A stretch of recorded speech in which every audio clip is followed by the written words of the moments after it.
प्रदेश में pre monsoon active हो चुका है और आज भी प्रदेश में बारिश हो सकती है, संभावनाएं बनी हुई हैं। 44 जिलों में बारिश का अलर्ट जारी किया गया है। गुना, सीहोर समेत 7 जिलों में ऑरेंज अलर्ट है बारिश का। भोपाल और इंदौर में आंधी के साथ साथ पानी भी गिरने की संभावनाएं बनी हुई है, यानी कि आज भी मध्य प्रदेश में तेज बारिश हो सकती है। भोपाल और इंदौर जैसी जगहों पर तेज आंधी तूफान का भी दौर देखने को मिलेगा। पिछले 2 से 3 दिनों से लगातार भीषण गर्मी से राहत लोगों को मिल रही है। टेम्परेचर में गिरावट दर्ज की गई। तेज आंधी तूफान, ठंडी हवाएं, तेज बारिश का दौर शुरू हो चुका है। प्री मानसून की एक्टिविटीज तेज है मध्य प्रदेश में और आज भी संभावनाएं हैं कि मध्य प्रदेश में बारिश होगी। और इसी तरह से छत्तीसगढ़ में भी भीषण गर्मी देखने को मिल रही है, लेकिन फिलहाल कुछ जगहों पर लोगों को राहत दी है। 42 डिग्री तापमान के साथ छत्तीसगढ़ तप रहा है। बेमेतरा, शक्ति भी 40 के पार है। अगले 5 दिनों तक ऐसा ही मौसम छत्तीसगढ़ में रहने वाला है। रायपुर और राजनांदगांव सबसे गर्म शहर बने हैं, जहां टेम्परेचर 40 डिग्री क्रॉस कर चुका है। कई जिलों में बारिश होने की भी संभावनाएं बनी हुई है, लेकिन पूरी तरह से छत्तीसगढ़ में अभी प्री मानसून एक्टिव नहीं है। लोग अभी भी गर्मी की मार झेल रहे हैं। दोपहर के समय में तेज गर्म हवाएं चल रही हैं। लू से लोग परेशान हो रहे हैं। छत्तीसगढ़ में पारा अभी भी 40 डिग्री के पार है और आने वाले कुछ दिनों तक भी मौसम ऐसा ही बना रहेगा। हमारे सहयोगी विवेक राणा भोपाल से जुड़ रहे हैं और खोमन साहू रायपुर से जुड़ रहे हैं। विवेक, राजधानी भोपाल में बहुत ही सुहाना मौसम बना हुआ है। फिलहाल टेम्परेचर कितना है और लोगों को कितनी राहत है?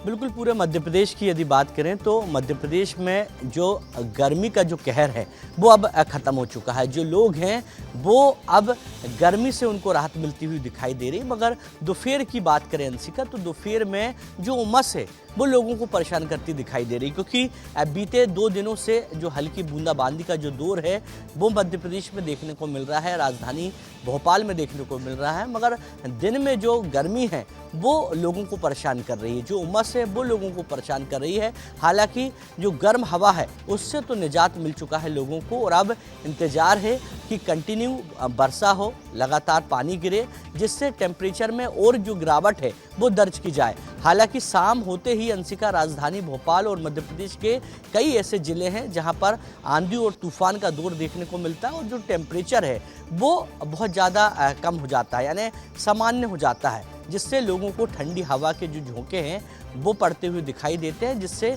गर्मी से तो राहत मिल रही। मगर मौसम वैज्ञानिकों का कहना है कि आने वाले 20 तारीख के बाद मध्य प्रदेश में तेज बारिश का जो दौर है वो देखने को मिलेगा। जो मानसून है वो दस्तक देती हुई दिखाई देगी, क्योंकि प्री मानसून जो है वो मध्य प्रदेश में एक्टिव हो चुका है। जी बिल्कुल, प्री मानसून एक्टिव है, लेकिन मिड जून के बाद से 20 तारीख के बाद से पूरी तरह से मानसून की गतिविधियां सक्रिय हो जाएंगी।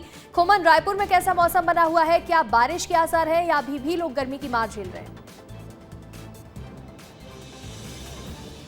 देखिए, तस्वीरें दिखा देता हूँ अंशिका, कितनी गर्मी राजधानी रायपुर में पड़ रहा है और छत्तीसगढ़ में पड़ रहा है, क्योंकि लोग उमस भरी गर्मी से काफ़ी परेशान हैं और यही कारण है कि अब भी वो घर से नहीं निकल रहे। हालांकि एक सप्ताह बाद छत्तीसगढ़ में खूब बारिश होने वाली है बस्तर संभाग में, क्योंकि जो प्री मानसून है वो एक्टिव होने वाला है और यही कारण है कि अलग अलग अगर शहरों की बात की जाए तो लू तो नहीं चल रहा है, लेकिन जो उमस भरी गर्मी है खासकर बिलासपुर, राजनांदगांव, दुर्ग, कवर्धा और जगदलपुर में, उसमें लोगों को काफ़ी परेशान कर दिया है और लोग घर से अब भी निकल नहीं रहे हैं, क्योंकि काफ़ी गर्मी छत्तीसगढ़ में पड़ रहा है। हालांकि मौसम विभाग ने जानकारी दी है कि 1 सप्ताह के बाद जो छत्तीसगढ़ में प्री मानसून है वो एक्टिव हो जाएगा। खासकर सबसे पहले बस्तर में आएगा, तो बस्तर के लोगों को राहत मिलने वाली। फिलहाल अभी 1 सप्ताह कम से कम छत्तीसगढ़ में खूब गर्मी पड़ने वाली है। जी बिल्कुल, अभी कुछ दिनों तक लोगों को भीषण गर्मी से राहत नहीं मिलने वाली है छत्तीसगढ़ में, यानी कि टेम्परेचर बढ़ा हुआ रहने वाला है।